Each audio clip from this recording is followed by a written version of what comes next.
It is springtime in the Rockies, and you know what that means. Weird storms and hail. Paula checked in with attorney Phil Harding to find out more about homeowners insurance and what you should have. Hi, Phil. How are you doing? Oh, good. How are you? I'm doing well too. It's springtime in the Rockies, even well into the summertime. We have these crazy storms, lots of Yeah. hail, lightning. They can be so destructive. So you're going to give us a nice lesson, really, on what kind of insurance coverage we should all have. I am going to give you an inside tip on not only what insurance to have, whether you have renters or homeowners insurance, but a tip that is going to apply that insurance maybe to a car wreck if someone that runs into you is either uninsured or underinsured.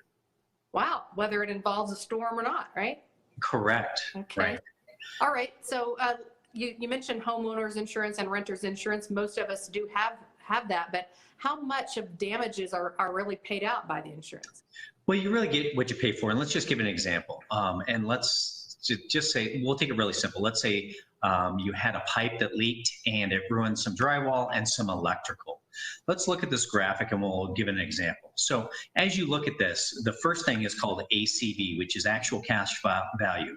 Let's say, the damage to the drywall, and the drywall is 20 years old and your electrical is like super old. The adjuster will come in and say, okay, well, look, your drywall, it normally costs like $4,000 to replace, but it's 20 years old and drywall only has a life of like 30. So we only pay a third of that, right? Because they depreciate how old it is. Mm. They'll also look and they'll say, wow, the electrical's super old. And so that has half of its life in. We're only going to pay for half of that. So that's ACV. ACV is horrible. Don't do that, right? The next thing that we're going to talk about is replacement costs. So it's exactly like ACV, but they're not going to do any depreciation for how old it is. But here's the problem. Codes change all the time, especially on electrical. So if you have the electrical and they say, well, yeah, it needs to have GFCI, a special grounding thing, we're going to pay to replace the old stuff, but now you have to pay for the code upgrades. So seriously, just get replacement costs with code upgrades. That's the easiest thing to remember. Okay, replacement costs with code upgrades. Right.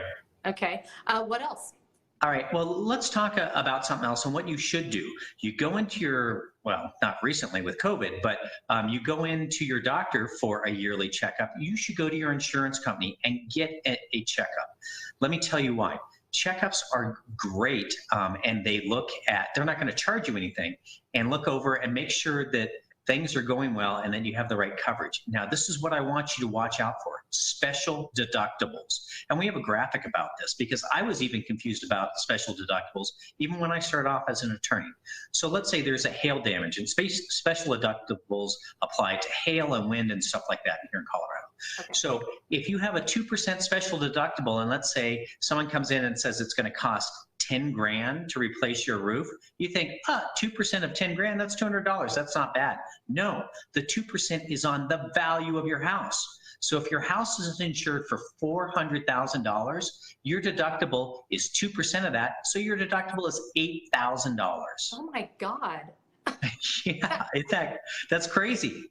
I would have thought exactly what you thought. That was 2% of like the cost of replacement. So, okay, so if you think maybe then you've got just a $500 deductible, in that case that you just showed us, your deductible is more like $8,500. It's more than $8,000. Yeah, it's $8,000. So if it's $10,000 to replace your roof, and your special deductible is 2% on a $400,000 house, Right. That means your deductible is $8,000. So you have to pay $8,000. Watch out for special deductibles. Oh, that's good stuff. That's really good. All right, we almost have to go, but we have time for one more good nugget. I know you got one more in there. Yeah, right. So I always talk about this: uninsured, underinsured.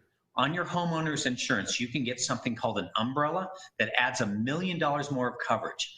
Just make sure that that $1 million applies to your uninsured, underinsured, because if someone runs into you, look, 1 out of 6 people driving has no insurance at all. This uninsured, underinsured will cover you, and it adds $1 million more, only for a couple $100. So please add that on. So super important on your umbrella coverage. All right, this is good stuff, Bill. Seriously, I'm going to take a look at my insurance policy. So Please do. I got the code upgrade, but I'm not sure about the special deductible thing. So that seems a little tricky. I'm going to check that out. And then always, I've had an umbrella now for several years because you told us all to get one. So thank you very much. We appreciate the good advice.